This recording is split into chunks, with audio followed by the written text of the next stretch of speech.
안녕하십니까. 자, 오늘 주제가 인생이란 무엇인가. 제가 보니까 여기 있는 분들은 다 알 것 같은데, 해답을. 그죠? 해답을 다 아실 것 같은데, 알아야 될 분들이 못 오셨지만 아마 영상을 통해서 알게 되기를 바랍니다. 여기서 가장 인생을 오래 사신 분이 누구신가요? 인생을 가장 오래 사신 분. 김영애, 김목한 모치님 몇 년 살으셨어요? 3, 5년 빼면은 90이네, 90. 90년을 사신 분도 계시고, 저 뒤에 92년 사신 분도 계시고, 예. 그 결론이 뭐예요? 해결책 받으셨어요? 인생을 90년 살고 나서, 김복한 모치님, 해결책 받으셨어요? 예. 예. 인생이 뭐라고 생각하십니까? 인터뷰를 한다면? 인생은 무엇인가요? 어렵죠? 제가 한번 그 방송에서 들은 적이 있어요. 한 90세 정도는 할아버지인데 인터뷰를 했어요. 할아버지, 인생이 뭐라고 생각하십니까? 인터뷰를 했더니 그분이 유식하게 영어로 말했어요. Life is activity. 삶은 활동이다. 뭐 굉장히 그 일반적인 말이고 맞기도 하죠. 활동이 없으면 죽는 거잖아요. 결국 인생은 액티비티, 움직이는 활동이다. 활력이다. 이렇게 얘기를 하는데 우리는 이제 다른 해결책을 가지고 있죠. 육체적인 의미에서 맞고 영적인 의미인데, 자, 인생이란 무엇인가를 한번 생각해 보고자 합니다. 근데 이거를 가르쳐 주는 데가 없습니다. 인생에 대해서. 이 세상에서는 어떤 철학도 과학도 인생에 대해서 제대로 가르쳐 주는 데가 없어요. 문제 제기는 많이 합니다. 뭐 착하게 살아야 된다, 돌을 닦아야 된다 말은 많이 하지만 해답이 없고 원인도 없다 하는 것입니다. 일반적으로. 근데 우리는 사실은 우리 의지와 상관없이, 그렇죠? 우리의 의지와 상관없이 이 땅에 태어났잖아요, 여러분. 오고 싶어서 오신 분 있어요? 전혀 모르게 의지 없이 태어났단 말이에요. 그리고 또 살아가고 있어요. 왜 사십니까? 왜? 나도 몰라. 왜 나이를 먹어요? 나도 몰라. 남들 사니까 나도 살고 살아가고 있습니다. 그러다 보면 어디에 와요? 마지막 죽음에 이르르죠. 얼마 전에 우리 모치님 소천하셨잖아요. 누구나 그 시기는 온다는 것입니다. 누구에게나. 하나님을 믿든 안 믿든. 그러면서 어때요? 이 땅을 떠나게 된다. 인생은 이 땅을 떠납니다.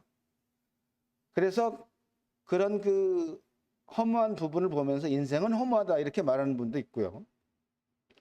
과연 인생이란 무엇인가? 우리는 한번 생각해 보자고 하는데요. 사람이 산다는 게 과연 무엇일까? 내가 왜 사는 거지? 생각해 보고 정말 여기서 인생의 현명한 해답을 찾아야 됩니다. 찾을 수 있습니다. 자, 이 세상에 존재하는 모든 것은 누군가가 만들었다는 거죠. 그것이 사람이든 동물이든 식물이든 산이든 바다든 이 세상에 보여지는 모든 피조물들은 누군가가 만들었기 때문에 존재한다는 것이죠. 그런데 많은 사람들은 그걸 몰라요. 이 세상의 모든 물건은 다 만든 사람이 있고 공장이 있습니다. 그래서 우리가 인생을 올바르게 알려면 우리 생명의 가장 근원이 되는 인류의 최초 창조 과정을 알아야 된다는 것입니다. 그걸 알지 않고는 해답을 얻을 수가 없다. 자, 우리들이 들고 다니는 핸드백, 핸드폰, 저절로 생긴 건 없죠? 다 누가 만들었어요. 저 하늘의 별, 파란 하늘, 아름다운 꽃과 동물과 사람들, 누군가는 만들었다는 얘기입니다.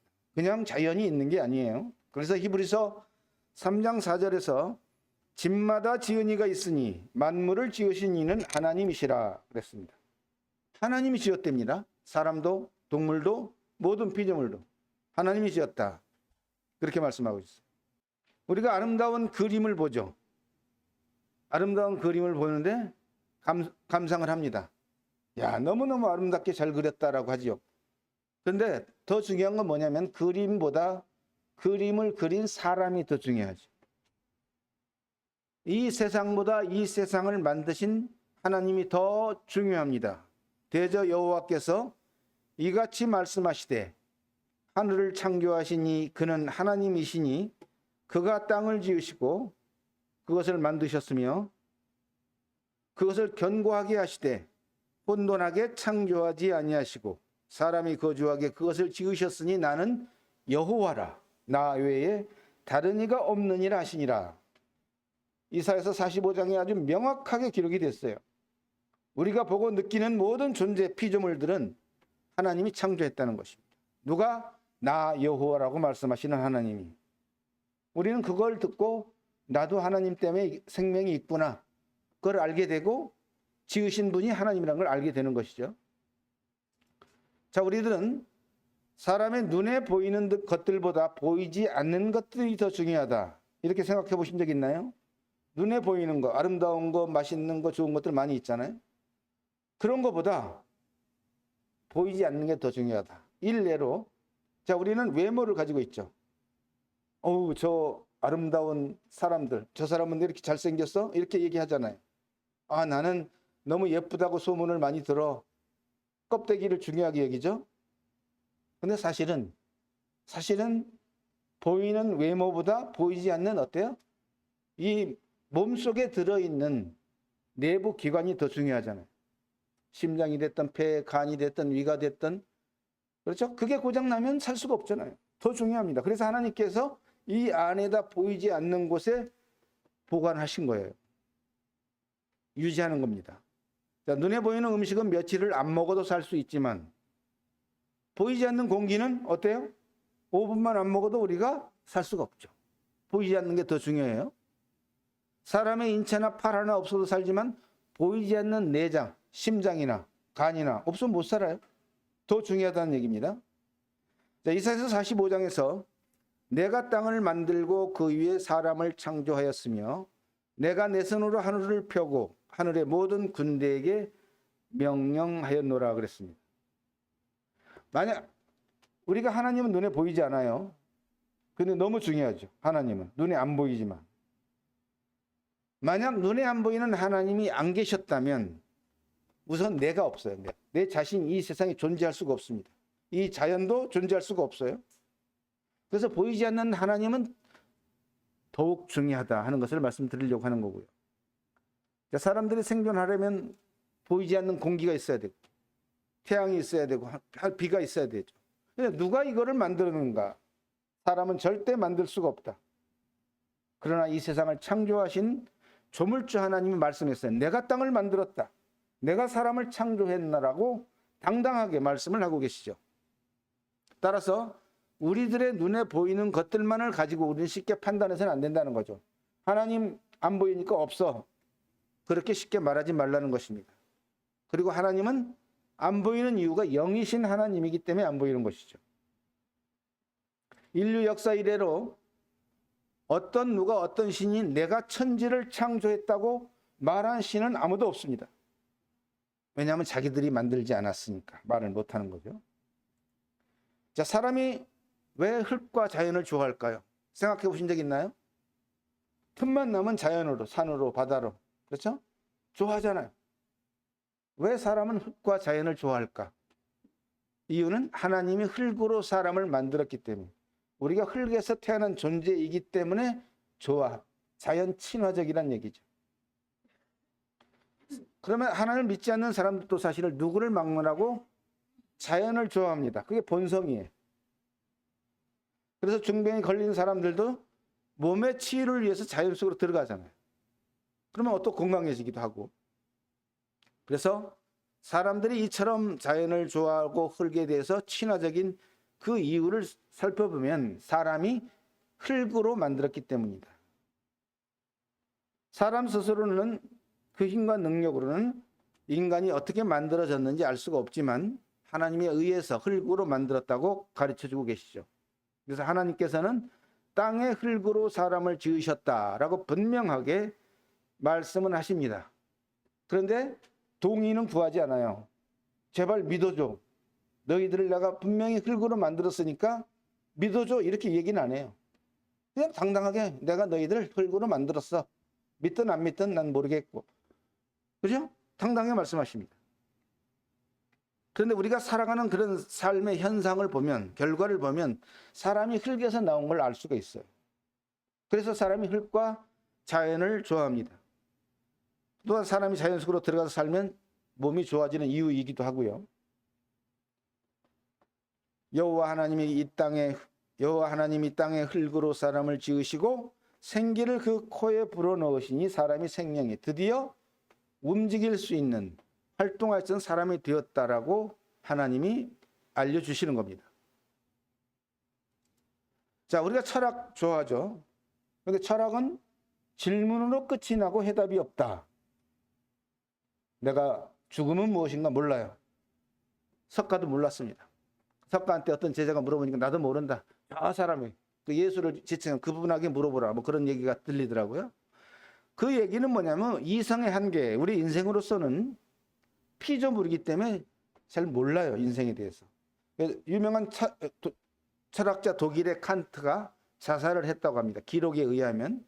그가 유서를 써서 쓴 게 보였는데 자기가 자기에게 스스로 자문을 했어요. 칸트, 너가 뭔데? 무엇을 아니? 무엇을 아냐? 이렇게 유서에 써 있다 그래요. 모른다는 거죠. 그 유명한 철학자도 몰라요. 그래서 자살을 했습니다. 그리고 모든 사람은 대부분 후회를 하면서 살고 세상의 삶을 어려워한다. 일반론입니다. 일반론. 나는 그렇지 않아요 라고 말하는 사람이 있을 수도 있겠죠. 그리고 그 유명한 철학자 플라톤은 이렇게 말했죠. 사람의 마음에 구멍이 뚫려 있다 그랬어요. 근데 성경에 보니까 정말로 그 말이 맞는 말이에요. 그 구멍의 정체가 뭔지는 몰라요, 플라톤은.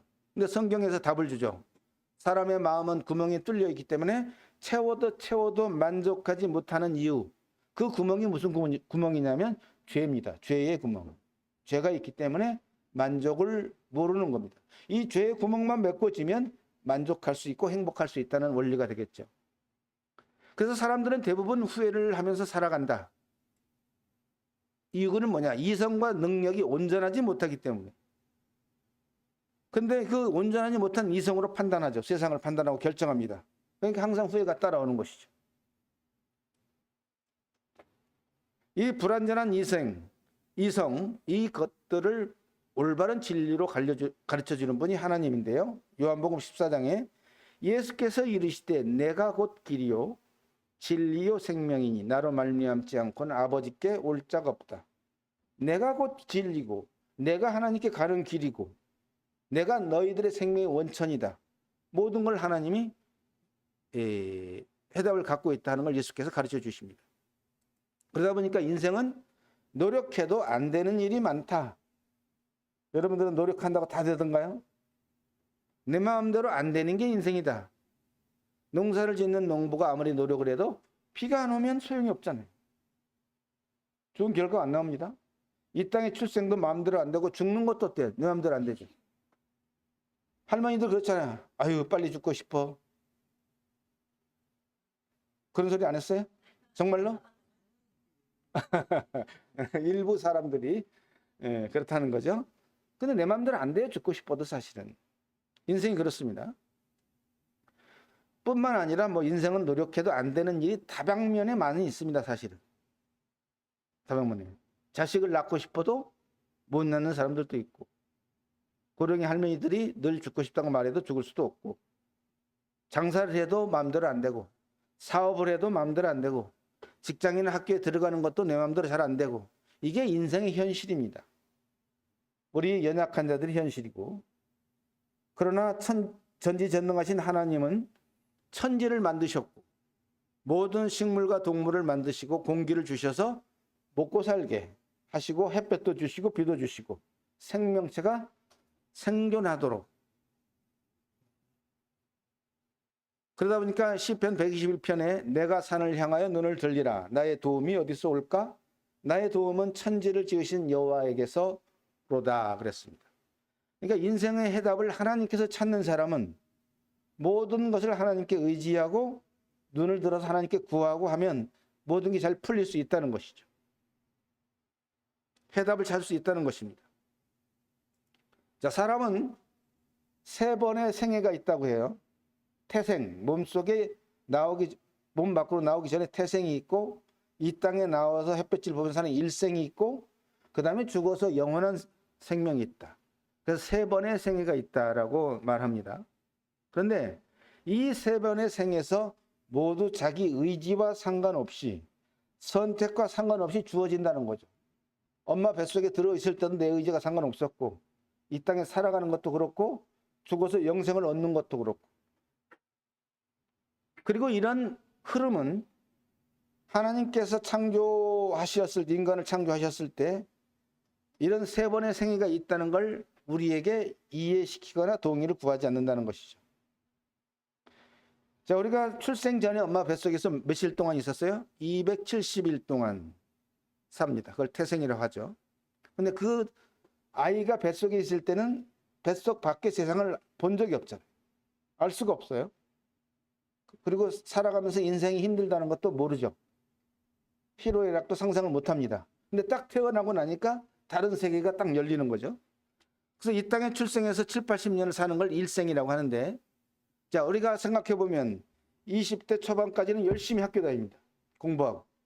30대에 결혼하고 직장에 다니고 자녀를 키우다가 60대가 되면 드디어 노후의 시대가 이르러서 뭐가 생겨요? 아픈 데가 많았죠. 약을 몇 가지를 먹어야 돼요? 약을 적게 먹도록 노력해야 돼.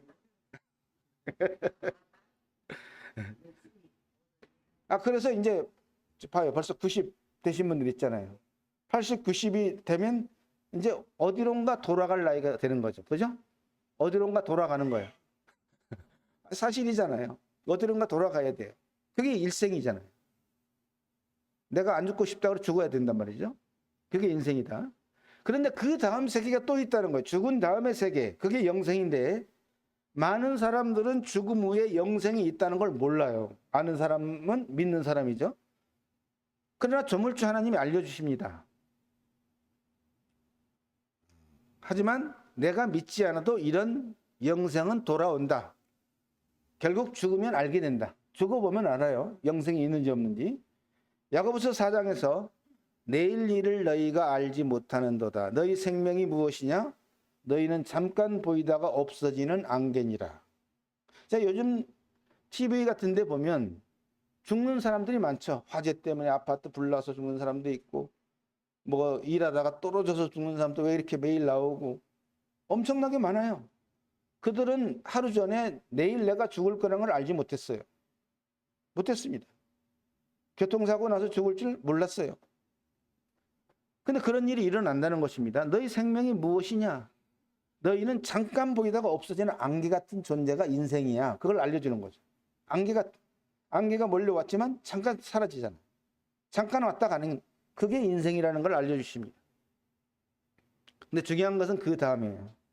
죽음 후에 또 다른 세계가 있다는 것입니다. 자, 그러면 사람은 누구나 한 번은 죽는다. 이걸 부인하는 사람 없어요. 믿든 안 믿든 동일한 원칙이죠. 누구나 한 번은 죽는다. 그 다음에 죽으면 하나님께로 돌아간다는 사실입니다. 사람이 죽으면 왜 돌아가셨다고 하는가? 우리나라에 그러잖아요. 돌아가셨다. 원래 왔던 데로 돌아간다는 것이죠. 육체는 땅에 묻히는데 무엇이 어디로 돌아가는 것인가? 그 영혼이 하늘로. 전도서 3장 20절에서 다 흙으로 말미암았으므로 다 흙으로 돌아가나니, 육체는 흙으로 돌아간대요. 그리고 다 한 곳으로 가거니와, 인생들의 혼은 위로 올라간대요. 영혼만 위로 올라가고 육체만 흙으로 돌아간다고. 짐승의 혼은 아래 곧 땅으로 내려가는 줄을 누가 알랴. 안 보이잖아요. 혼이 올라가는 거. 그래서 모르는 거야. 하지만 올라간다. 이거는 하나님의 법칙입니다. 내가 믿든 안 믿든 상관없이 되어지는 법칙이에요. 그래서 하나님께서 그걸 창세기에 기록해 놓으셨어요. 또 기록해 놓은 것은 사람은 반드시 한 번은 죽는다라고도 기록해 놓으셨습니다. 한 번 죽는 것은 사람에게 정하신 것이요 그 후에는 심판이 있으리니. 죽음이 끝이라면 심판은 의미가 없겠죠. 이 말씀을 믿지 않아도 사람은 반드시 죽고, 내가 믿지 않아도 심판은 도래한다는 것입니다. 이게 법칙이에요. 중요한 것은 죽은 후에 내가 어디로 돌아가는가 하는 것이죠. 최초 인류 조상인 아담을 만들었을 때 흙으로 육체를 지으시고 생기, 즉 영혼을 하나님께서 불어넣으셔서 사람이 됐습니다. 그래서 하나님께로 온 영혼은 하나님께 올라가고 땅에서 만들었던 육체는 흙으로 돌아가는 게 바로 우리 인생의 끝 죽음의 다음에 오는 것이죠. 그래서 모든 것은 하나님의 법칙대로 움직인다는 것입니다. 중요한 것은 사람의 죽음 이후에 세계가 있답니다. 내가 믿어도 안 믿어도 이것은 사실입니다. 그럼 이후의 세계가 있다면 그 이후의 세계가 성경에서 가르쳐 주잖아요. 천국과 지옥이 있다는 것. 천국, 지옥. 혹시 천국, 지옥 보고 왔다는 그 얘기 들은 적 있어요? 난 들었는데요. 천국을 보고 왔다고 얘기하는 거. 들으셔. 교회 다니면 그러면 입신했다고 그러잖아요. 입신에 잠깐 쓰러졌는데 다 보고 온 거예요. 천국을 가는데 양쪽에 꽃이 쫙 있고, 이쪽엔 파란 두루마기 입은 사람들, 이쪽은 하얀 두루마기 입은 사람들, 이쪽은 거듭난 사람들, 안 믿은 사람들, 뭐 이런 얘기 많이 들었어요, 저도. 어쨌든 있다는 거예요. 천국과 지옥은. 근데 사람들이 그걸 못 믿어요. 자, 사람이 잠을 자면 꿈을 꾸잖아요, 우리가. 근데 그 꿈이 마음대로 조절이 돼요? 나는 오늘 밤에 이런 꿈을 꿔야지. 옛날에 돌아가신 누구를 내가 만날 거야. 오늘 밤 꿈에 김목환 모치님 남편을 만날 거야.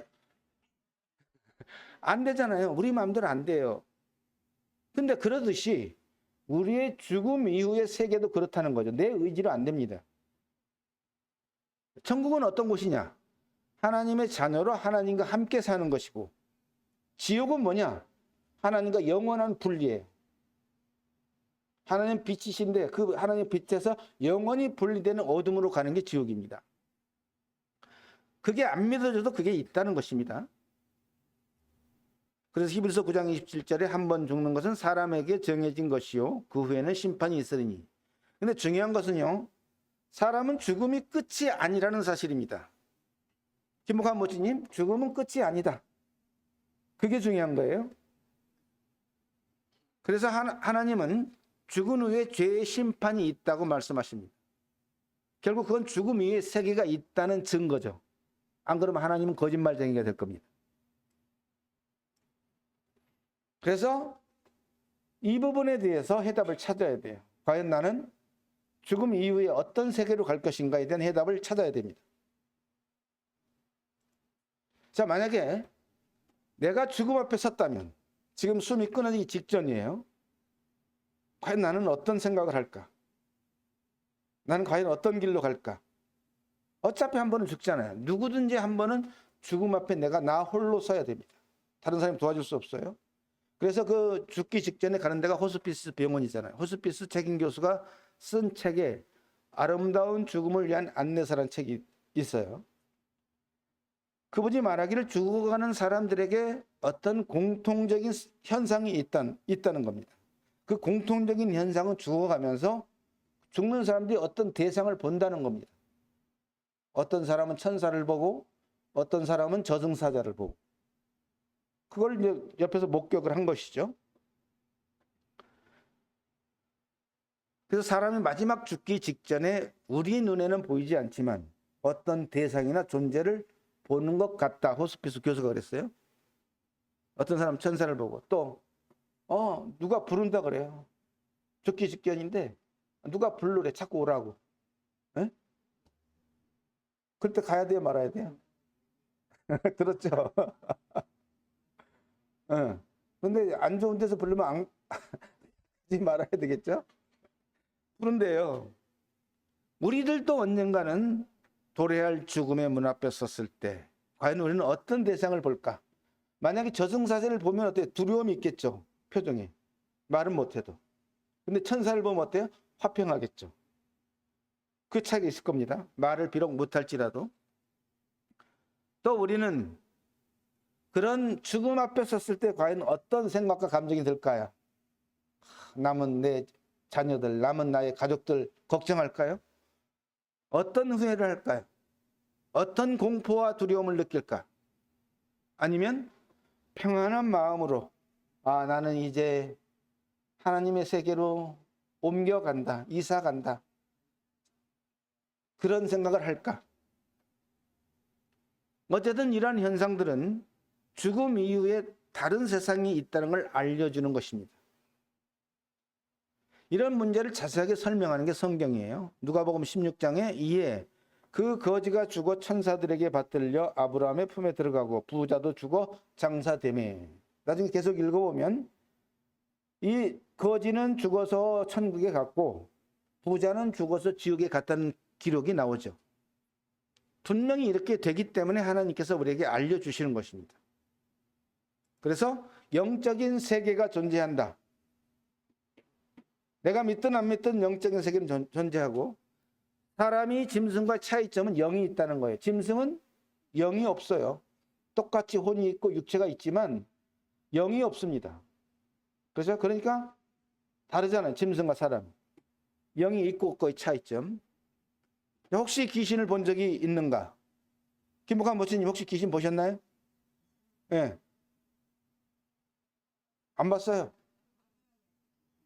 아파야. 근데 귀신은 있다고 생각하나요? 예, 그래요. 성경에 있다고 나와요. 성경에 귀신 많이 나오고. 저는 개인적으로 귀신 들린 사람 딱 2번 경험을 했습니다. 내 앞에서 복음을 전하다가. 분명히 있어요. 귀신은. 보이지 않지만. 그래서 또 그렇잖아요. 우리가 직접 경험을 못해도 멀쩡하던 무당에게 신이 내리면 어때요? 좀 더 쳐주고 작두도 타고 그렇죠? 그런 거 많이 듣기도 하고 아마 본 사람이 있을지도 모르겠어요. 그런 영적인 세계가 존재한다는 것입니다. 귀신이 있는 것처럼 보이지 아니하는 하나님의 영도 계시다는 것이죠. 그리고 사람은 영적인 존재입니다. 영혼이 있는 영적인 존재다. 그래서 우리는 영의 세계와 영적인 세계가 연결되어 있다는 것입니다. 영은 크게 3가지로 구분이 돼요. 먼저는 하나님의 영이 있고 둘째는 귀신 즉 사탄 마귀의 영이 있고 세 번째는 사람의 영이 있습니다. 영의 세계에서 가장 중요한 특징은 눈으로 안 보인다는 거죠. 물질적인 눈으로 안 보인다. 다만 현상을 보고 알 수 있을 뿐이죠. 요한일서 3장에 죄를 짓는 자는 마귀에게 속하나니 마귀는 처음부터 범죄함이라. 하나님의 아들이 나타나신 것은 마귀의 일을 멸하려 하심이라. 마귀는 영입니다. 영, 귀신. 예수님이 그 일을 멸하려 하셨다, 오셨다 기록하고 있어요.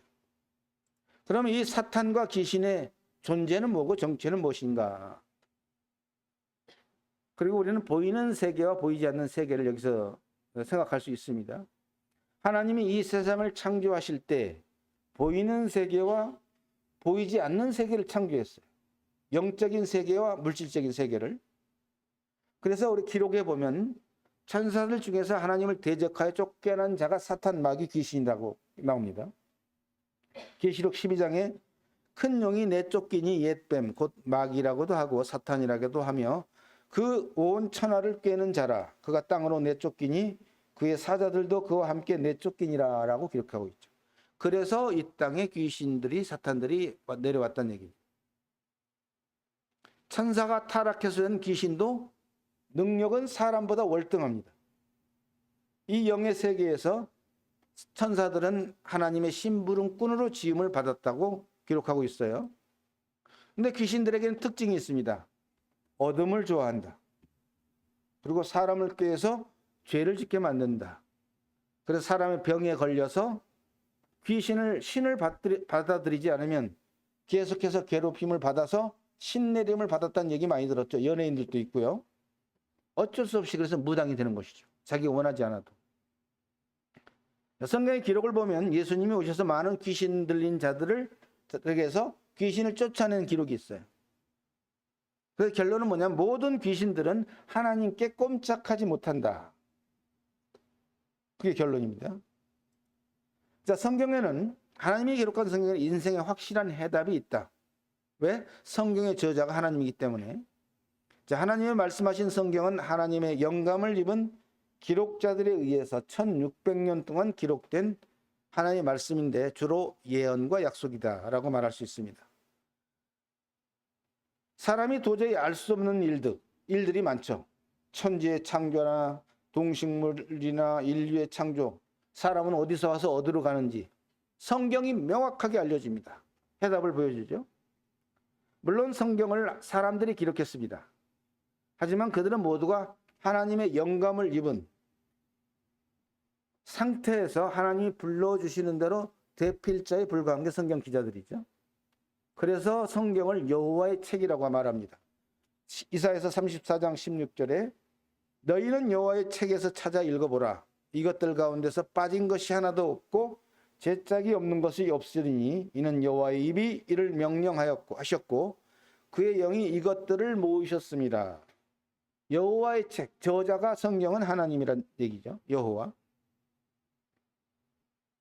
이 여호와의 책인 성경에 나옵니다. 인류의 창조에 대해서, 인생이 무엇인지, 인생의 여정에 대해서, 그 다음에 이 세상에서 마지막 죽음까지 완벽하게 기록되어 있고 해결책까지 기록하고 있습니다. 그래서 성경을 보면 사람의 마음을 보여주는 현미경과 같다라고 말할 수 있어요.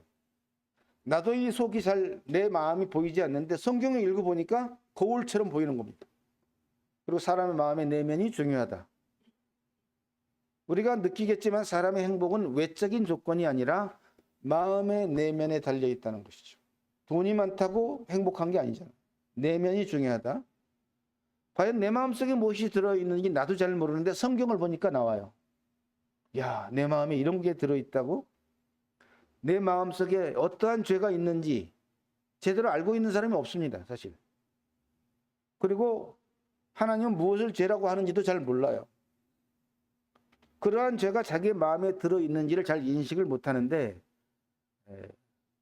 말씀을 통해서 나옵니다. 예레미야 17장에 뭐라고 했냐면 만물보다 거짓되고 심히 부패한 것은 마음이라. 누가 능히 이를 알리오마는 나 여호와는 심장을 살피며 폐부를 시험하고 각각 그 행위와 그 행실대로 보응하나니 그랬습니다. 만물은 오히려 정직한데 사람의 마음은 부패되고 타락하고 거짓된다. 죄가 있다는 얘기입니다. 그래서 성경 말씀을 보면 스스로 인식하지 못했던 죄들을 보여줍니다. 그런데 그 죄들을 보면 내가 아니라고 부정할 수 없는 죄들을 인식하게 만들어요. 성경을 읽으면. 그래서 대부분 그 사실을 처음으로 접하게 되면 자기 자신도 놀랍니다. 내가 이렇게 죄가 많다고? 저도 놀랬습니다. 그냥 죄인인 걸 인정하는데 이토록 많은 죄가 내 안에 있다는 걸 보고 아야 소리를 못하면서 놀랬어요. 아니, 내가 이렇게 많아? 성경은 그 사람의 마음을 보여주는 거울이고 현미경이기 때문에. 그래서 계속해서 성경 말씀을 보다 보면 인간의 행복을 방해하는 요소가 마음속에 들어있는 죄라고 말씀하십니다. 알게 됩니다. 사람들이 그걸 모르고 외적인 조건을 통해서 행복을 찾고 있지만 찾을 수가 없죠. 무지개를 찾는 것. 그래서 사람의 마음의 죄 문제의 해결이 중요하다. 누구나 마음속에 죄가 있다. 모든 사람이 죄를 범하였으며 이 죄 문제 해결이 중요한 이유는 뭐냐면 누구나 한 번은 죽기 때문이에요. 죽고 나면 계산을 해야 되거든요. 하나님께서 심판하시기 때문에 죽기 때문에 해결해야 되고 또 죽은 후에 그 죄에 대한 심판을 받기 때문이죠. 각 사람의 마음속에 있는 죄만 해결된다면 드디어 행복을 찾을 수가 있어요. 또한 하나님을 만날 수가 있습니다. 하나님 축복을 받을 수가 있어요. 근데 만약 자기 자신의 마음의 죄를 해결하지 못하면 결과는 심각해집니다. 참혹한 결말에 이르게 돼요. 그 이유는 죽은 후에 심판이 있기 때문인데요. 로마서 14장 10절에서 내가 어찌하여 내 형제를 비판하느냐 어찌하여 내 형제를 업신여기느냐 우리가 다 하나님의 심판대 앞에 서리라 그랬습니다. 그러니까 우리는 남을 비난할 자격이 없다는 거죠. 내 자신이 죄인이기 때문에. 자, 사람이 하나님을 믿고 안 믿고를 떠나서 모든 사람에게 죽음이 임하듯이 모든 사람에게 하나님이 심판이 임한다는 것입니다. 그래서 반드시 죽기 전에 죄의 문제를 해결받아 죄의 용서를 받아야 된다는 것입니다. 자, 천국과 지옥이 존재한다. 앞에서도 말씀드렸죠. 우리가 안 믿어도 존재합니다. 자, 우리가 한 번도 가보지 않은 미국이 있다는 걸 어떻게 알아요? 어떻게 믿습니까? 지도를 보고. 아, 미국이 저기 위에 있구나. 지도를 보고 미국이 알듯이 우리는 성경을 보고 압니다. 천국이 있다, 지옥이 있다. 육체가 죄를 지으면 감옥에 가듯이 영혼에게 죄가 있으면 어디? 지옥에 간다. 가보지 않아도 미국이 있듯이 성경을 보고 천국과 지옥이 있음을 알게 된다. 원리가 그렇다는 것입니다. 자, 하나님 말씀하시는 천국과 지옥은 우리가 눈으로 볼 수 없습니다. 만질 수가 없어요. 왜? 이 땅에서 일이 아니기 때문에. 사람들이 그래서 믿지 못하는 거예요. 그러나 이 세상에서는 직접 눈으로 보는 것만 존재하는 게 아니라 다른 걸 통해서, 다른 매체나 지대를 통해서, 증거를 통해서 존재를 인식하기도 합니다. 천국과 지옥 역시도 거짓말을 못하시는 하나님의 말씀을 통해서 그 존재를 알 수가 있고 결국 죽어서 가보면 알게 됩니다. 그러나 그때는 바꿀 수가 없다. 행선지를 바꿀 수가 없다. 그래서 뭐가 중요하다? 사후 보장이 중요하다. 노후 보장 굉장히 중요하게 여기잖아요. 내가 은퇴 후에 몇십 년 세상 사람은 그거 걱정하고 있고 준비하고 있죠. 근데 더 중요한 거는 사후 보장이에요. 왜? 시간이 달라요. 사람들은 대부분 은퇴 후에 노후 보장을 생각하고 준비하죠. 그러면 노후 보장이 시간이 20, 30년 돼야 보통. 근데 사후의 시간은 얼마입니까? 뭐 20, 30년과 비교할 수 없는 1000년을 곱해서 부족하죠. 어마어마한 차이예요. 이 어마어마한 시간을 우리는 어디서 보낼 거냐? 답은 쉽게 나올 겁니다. 오늘날 살아가는 많은 사람들은 은퇴 후에 노후 보장을 걱정하고 나름대로 준비를 하지만 이 짧은 노후의 시간보다 엄청나게 시간을 보내야 하는 사후의 시간이 중요하고 보장이 중요하다. 1000만 배나 더 긴 시간이죠. 그런데 많은 사람들이 이 사후의 세계를 믿지 않거나 방치하고 있기 때문에 시간이 금방 다가온다는 걸 기억해야 됩니다. 믿지 않는데 자기 죽음의 시간이 금방 다가온다는 걸 기억해야 된다는 거죠. 세월이 빠르기 때문에, 인생이 짧기 때문에. 그건 누구나 공감할 겁니다. 그래서 이 사후의 시간도 금방 도래한다. 준비를 해라, 그 얘기죠. 그래서 하나님이 말씀하시는 영생을 준비하는 사람이 정말로 현명한 사람입니다. 요한일서 5장에 증거는 이것이니 하나님이 우리에게 영생을 주신 것과 이 생명이 그의 아들 안에 있는 그것이니라. 분명히 영생이 있어요. 누구에게? 믿는 자에게, 예수를 믿고 죄사함을 받고 구원받은 자에게는 영원한 생명이 있어요. 하나님과 영원히 살 수 있어요. 슬픔이 없고 눈물이 없는 곳에서. 그런데 믿는 것도 살아있을 때 하나님을 믿어야 됩니다. 죽고 나서는 믿어봐야 소용이 없어요. 살아있을 때 하나님을 믿어야 된다. 건강할 때 건강을 지켜야 하듯이 원리가. 사실 건강이 그 어떤 것보다도 제일 중요하다는 것은 가르칠 필요가 없습니다. 예수님을 믿는 것이 얼마나 중요한지를 알아야 돼요. 각 사람이 영생을 얻을 수 있는 시간과 죄로부터 구원을 받을 시간이 제한되어 있다는 것입니다. 언제까지? 목숨이 끊어지기 전까지, 즉 살아있을 때까지. 이 시간이 지나면 사람이 죽어서 영원히 하늘로 올라가면 이미 때는 늦는다는 것입니다. 후회할 시간이 없다는 것이죠. 건강할 때 건강을 지켜야 하듯이 사람이 살아있을 때 예수님을 믿고 구원을 받아야 된다. 그래야 영생이 준비되고 천국에 갈 수 있다. 그래서 사도행전 16장에 이르되 주 예수를 믿으라. 그리하면 너와 내 집이 구원을 받으리라. 예수를 믿고 죄사함을 받으라는 얘기입니다. 자, 우리 인생에서 일어나는 확실한 세 가지 사실이 있어요. 이건 내가 믿지 않아도 일어나는 필연적 사실인데, 첫 번째 사실은 우리는 언젠가 세상을 떠난다는 사실. 확실하죠? 두 번째 사실, 세상을 떠날 때는 순서가 없다는 사실. 맞죠? 순서가 없어요. 세 번째 사실, 죽음 이후에 영원한 세계와 심판이 있다는 사실. 내가 안 믿어도 이 확실한 세 가지는 필연적으로 온다. 그래서 전도서 1장에서 전도자가 이르되 헛되고 헛되며 헛되고 헛되니 모든 것이 헛되도다. 해 아래서 수고하는 모든 수고가 사람에게 무엇이 유익한가? 죽은 다음에. 그렇잖아요. 내가 쌓아놨던, 내가 보관했던 아름다운 것들, 좋아하는 것들 다 필요 없잖아요. 그래서 사람들이 믿든 안 믿든 인생에서 일어나는 확실한 일들이 있다는 것입니다. 한번 죽기 때문에 우리가 이 땅에 올 때는 순서가 있었지만 떠날 때는 순서가 없다. 그리고 시간이 별로 없다.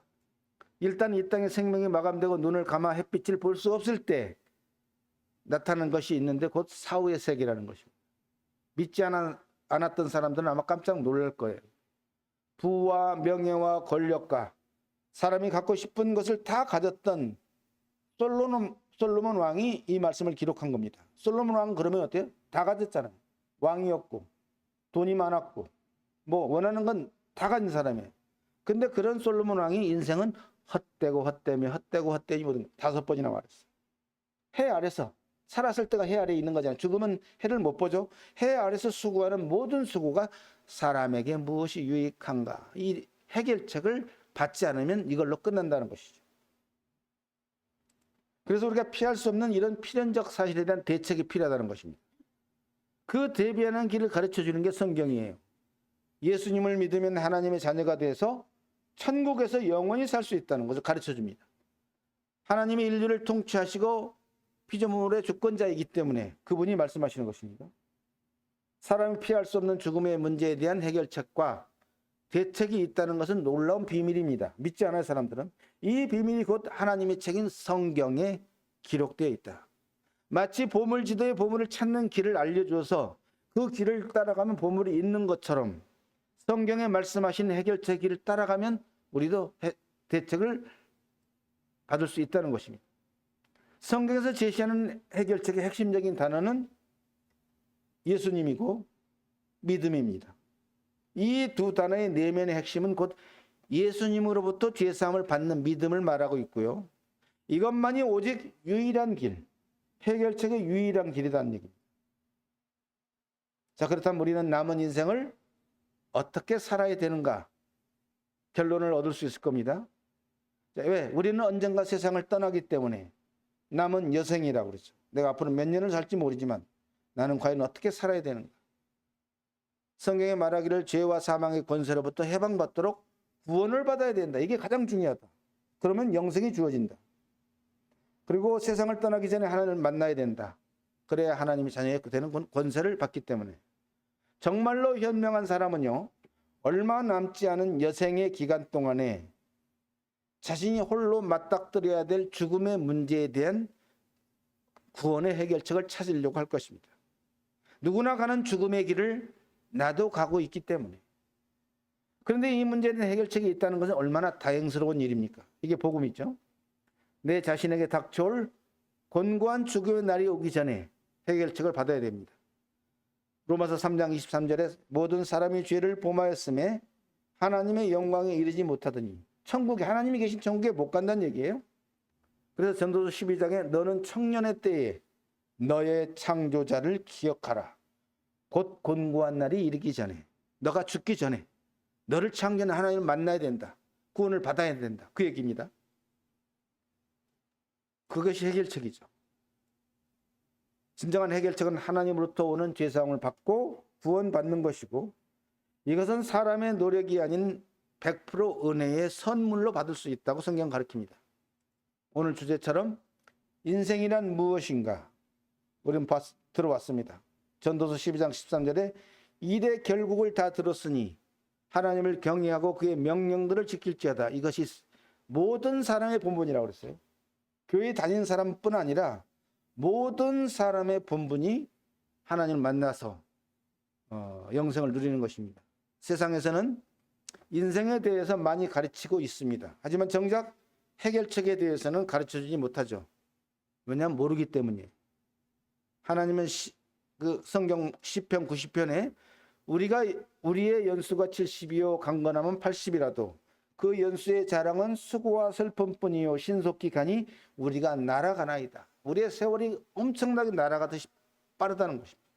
하지만 내가 죽을 때 결국 남는 것은 수고와 슬픔밖에 없다는 얘기죠. 그런 죽음의 문제에 대한 해결을 받고 구원을 받아서 영생을 얻는 것이 인생의 진정한 해결책이죠. 그래서 우리는 인생의 결국을 다 들었습니다. 그 핵심은 곧 각 사람에게 죄가 있다는 것과 짧은 인생이 끝나면 심판을 받는다는 것입니다. 여기에는 어떤 사람도 예외가 없다. 그래서 결론적으로 인생에 대한 참된 해결책은 나의 창조자이신 하나님께로 돌아가는 일이다. 물론 그러려면 예수를 통과해야 됩니다. 예수 그리스도를 통해서 죄사함을 받고 구원을 받아야 되죠. 그것이 복음이고요. 이 복음의 말씀을 듣고 구원을 받으면 인생이 바뀌고 마음이 바뀌어서 드디어 평강의 삶을 살고 영생의 소망을 살게 된다는 것입니다. 기도하겠습니다. 자비와 긍휼이 무궁하신 하나님 아버지, 참 우리는 어디서 와서 어디로 가는지 몰랐던 인생에 대해서 무지한 자들이었고, 이 세상에서는 그런 인생에 대해서, 인생의 해결책에 대해서 가르쳐 주는 데가 없었습니다. 그러나 하나님께서는 하나님의 그 성경 말씀을 통해서 인생이 어디서 와서 어디로 가는지를 알려주셨고, 사람은 한번 죽어야 된다는 것도 알려주셨고, 죽은 다음에는 심판이 있다는 것도 알려주셨고, 그 인생에 대한 진정한 해결책을 알려주셨습니다. 예수 그리스도를 믿고 죄사함을 받고 구원받아서 하나님의 자녀가 되는 권세를 얻는, 영원한 생명을 얻는 것이 진정한 행복의 지름길이요, 진정한 해결책이라고 하는 것을 알려주셨습니다. 이 말씀을 듣는 모든 영혼들이 진정으로 이 인생에 대해서 해결책을 찾을 수 있기를 원합니다. 우리 주 예수님의 이름으로 기도드립니다. 아멘.